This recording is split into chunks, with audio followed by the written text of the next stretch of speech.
My mother didn't even look up when she said it. Your promotion doesn't count. My father didn't hesitate either. You got lucky. Most people would defend themselves. I didn't. I let their words sit between us like they meant nothing, because the truth, I was waiting. Waiting for the one moment they couldn't twist, deny, or talk over. And that moment finally came. When they followed me into a building they thought they knew and stopped cold at the door they never expected to see, the one with my name on it. My name is Chloe, and for as long as I can remember, my family has treated my accomplishments like background noise. I grew up in a house where praise flowed easily toward my older sister, while anything I did was met with a shrug, a correction, or a reminder that I shouldn't get ahead of myself.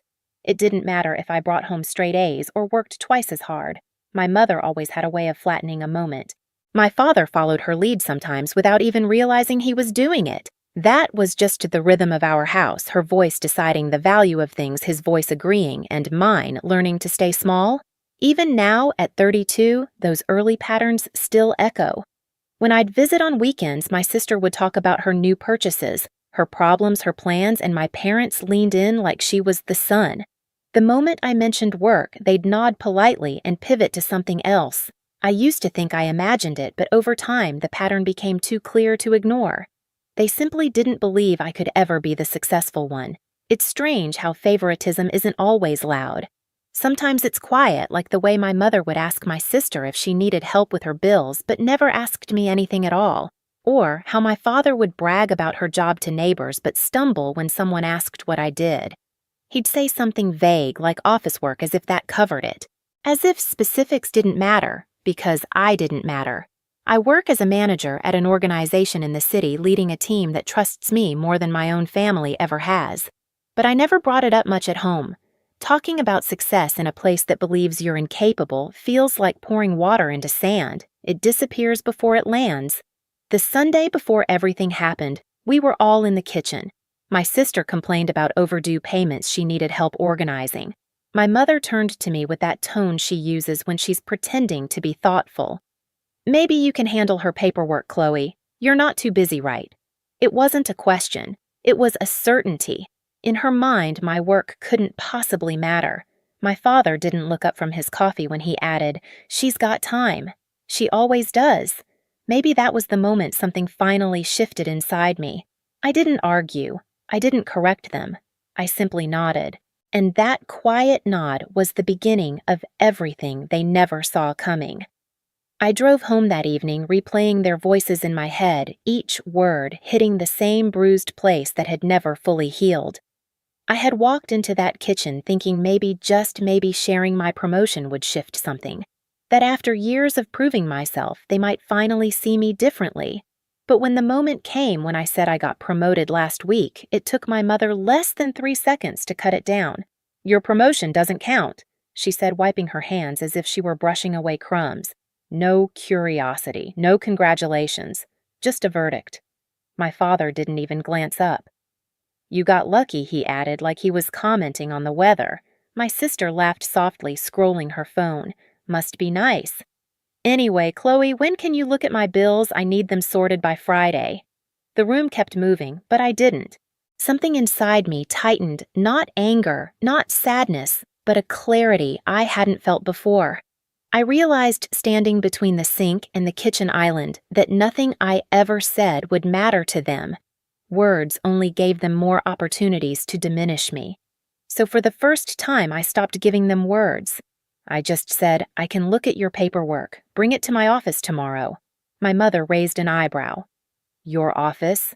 Why there?" The disbelief in her voice wasn't subtle. "It'll be easier," I said. "More space." My father waved a hand. "Just print it at home or something. No need to act fancy." I didn't respond. That silence unsettled them more than any argument would have. On the drive back to my apartment, the city lights blurred against my windshield, and I thought about all the times I had tried to prove myself, all the achievements I tucked into conversations hoping they would finally stick, all the quiet disappointments I swallowed when they didn't. And somewhere between stoplights, I understood something deeply. I wasn't the same girl who needed their approval. I had built a career, a life, and a confidence that didn't rely on their belief. They just didn't know it yet. When I walked into work the next morning, my team greeted me with the warmth I never received at home. Someone had left a small card on my desk. "Congratulations, Chloe. You earned every bit of this." I traced the letters with my thumb, feeling something steady inside me. This place saw me. This place respected me. Around noon, my sister texted, "We're coming at 3. Don't be late." Mom wants to stop by too. Of course she did. The moment she heard office, her curiosity kicked in. Not pride, just suspicion. I imagined her whispering, "Let's see what Chloe really does all day." I didn't correct the assumption. I spent the rest of the afternoon preparing not paperwork, not explanations, but space. Space for the truth to stand on its own. I didn't need to rehearse anything. The reveal wasn't something I had to perform. It was already there, waiting behind a glass door with my name on it. All I had to do was let them walk in. They arrived earlier than I expected. I saw them through the lobby glass while I was talking with one of our reception staff.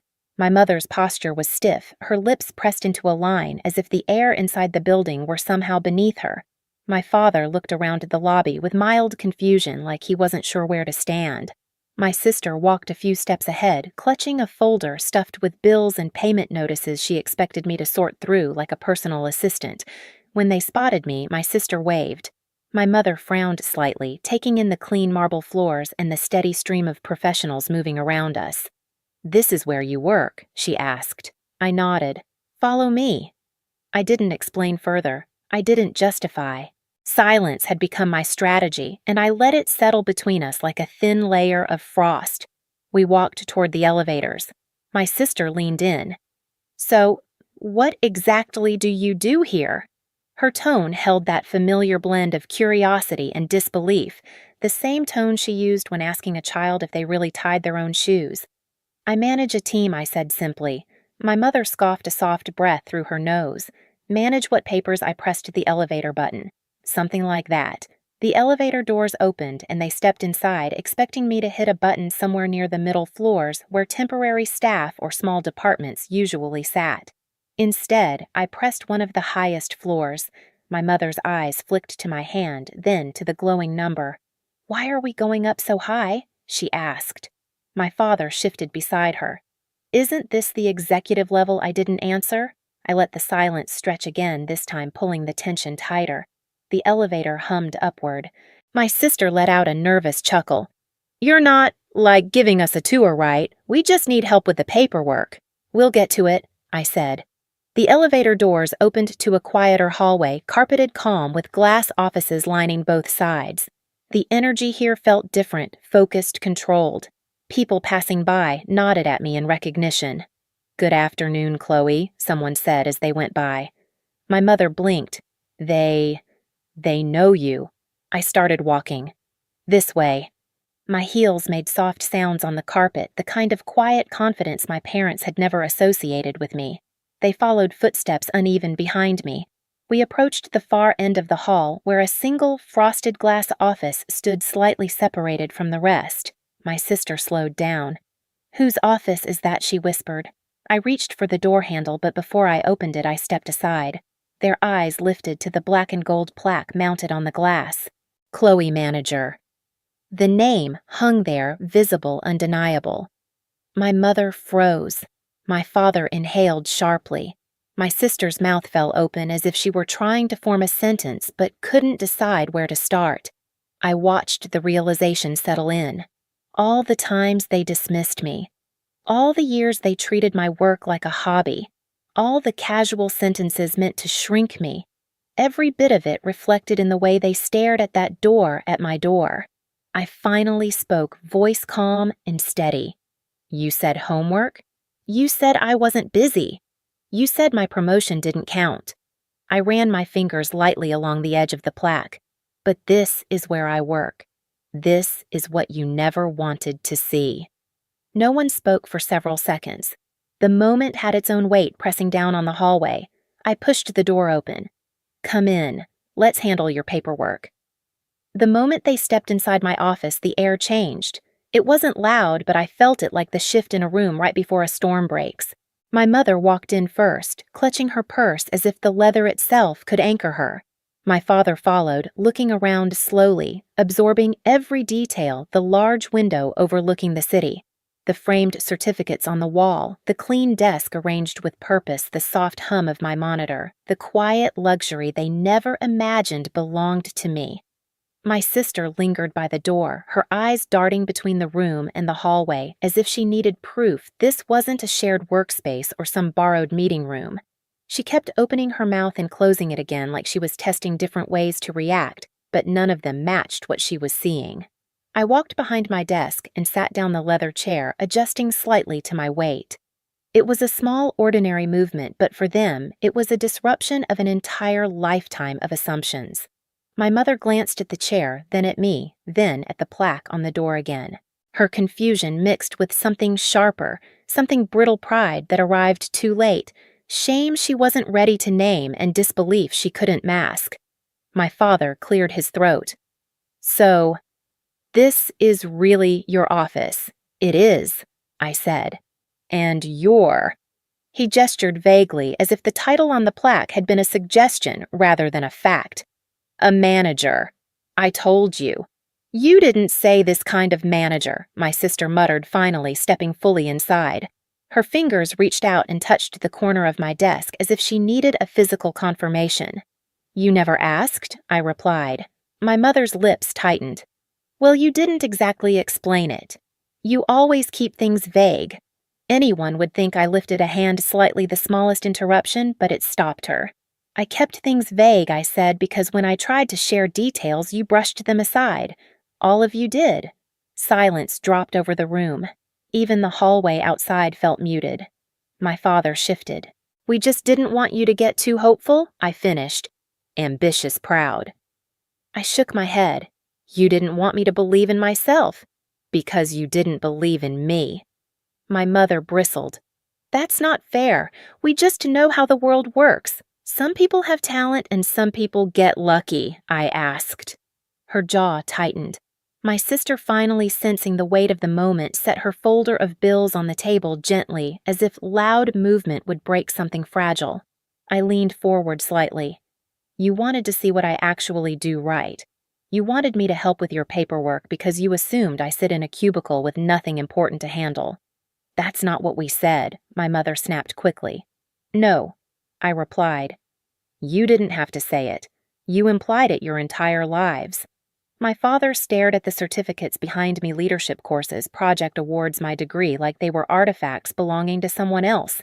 "I didn't know you had all this." "You never asked," I repeated. "You assumed you already knew everything worth knowing about me." My mother crossed her arms. "Okay, fine. You have an office, a nice one. But that doesn't mean my promotion counts," I asked quietly. Her throat bobbed. She looked like she wanted to argue but couldn't find the word that wouldn't make her sound wrong, and that perhaps more than anything was the real shift happening in this room. For once, their words weren't enough to rewrite reality. I turned to my sister. "Open your folder." She hesitated, then sat opposite my desk, spreading the papers carefully. Bills, payment notices, overdue fees. She looked smaller suddenly, not the favored daughter basking in attention, but a woman who had let entitlement blind her. "I didn't know you worked like this," she whispered. "You didn't care to," I said gently. Caring would have meant seeing me clearly. My father exhaled slowly as if deflating. "We didn't mean to hurt you." "You did," I answered. "But I'm not here to make you apologize. I'm here to show you who I am now, and to stop letting your opinions decide anything about my life." My mother looked around the room again, the skepticism fading into something softer, quieter. I didn't think—" She trailed off, unable to finish the confession. I didn't fill in the blanks for her. It was enough that she finally ran out of explanations. While I sorted the paperwork, they watched me not with superiority, not with impatience, but with recognition. Real recognition. The kind they had given my sister freely but never thought to extend to me. My mother opened her mouth more than once as if she wanted to say something meaningful, but each time the words dissolved.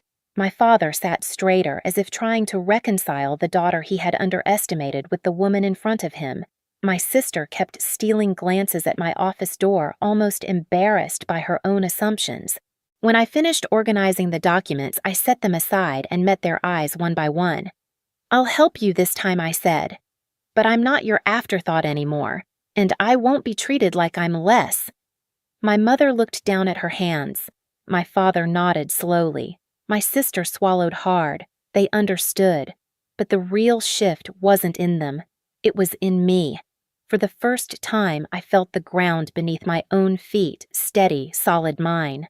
I stood, walked to the door, and held it open. "Come on, I'll walk you out." They moved quietly, almost reverently, stepping past the plaque with my name on it, as if seeing it again might change them a little more. Maybe it would, maybe it wouldn't. But that wasn't my burden anymore.